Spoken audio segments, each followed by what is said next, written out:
নমস্কাৰ ছাত্ৰ-ছাত্ৰীসকল, মই আজি তোমালোকৰ বাবে লৈ আহিছোঁ স্বাধীনতা দিৱসৰ ওপৰত এটি চমু ৰচনা। স্বাধীনতা দিৱস হৈছে আমাৰ দেশৰ এক ৰাষ্ট্ৰীয় দিৱস। প্ৰতি বছৰে 15 আগষ্ট তাৰিখে স্বাধীনতা দিৱস পালন কৰা হয়। 1947 চনৰ 15 আগষ্টৰ দিনা আমাৰ দেশ ব্ৰিটিছ শাসনৰ পৰা স্বাধীন হয়। তেতিয়াৰে পৰা 15 আগষ্ট তাৰিখটো স্বাধীনতা দিৱস হিচাপে পালন কৰা হয়। এই দিনটোত স্কুল-কলেজক আদি কৰি সকলো ৰাজহুৱা স্থানত জাতীয় পতাকা উত্তোলন কৰা হয়। সকলোৱে একেলগে মিলি আমাৰ ৰাষ্ট্ৰীয় সংগীত জন গণ মন পৰিৱেশন কৰা হয়। এই দিনটোত স্কুল-কলেজ আদিত বিভিন্ন প্ৰতিযোগিতা পালন কৰা হয়।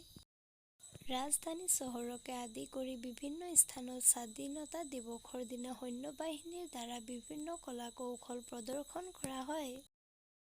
2020 চনৰ স্বাধীনতা দিৱস হৈছে ৭৪তম স্বাধীনতা দিৱস। স্বাধীনতা দিৱসৰ দিনা আমি সকলোৱে দেশৰ কাৰণে সদায় ভাল কাম কৰিম বুলি দৃঢ় প্ৰতিজ্ঞ হ'ব লাগে। Thank you. মোৰ ভিডিঅ'টো কেনেকুৱা লাগিল প্লিজ কমেণ্ট কৰি জনাব। যদি ভাল লাগি থাকে তেন্তে এটা লাইক কৰিবলৈ নাপাহৰিব।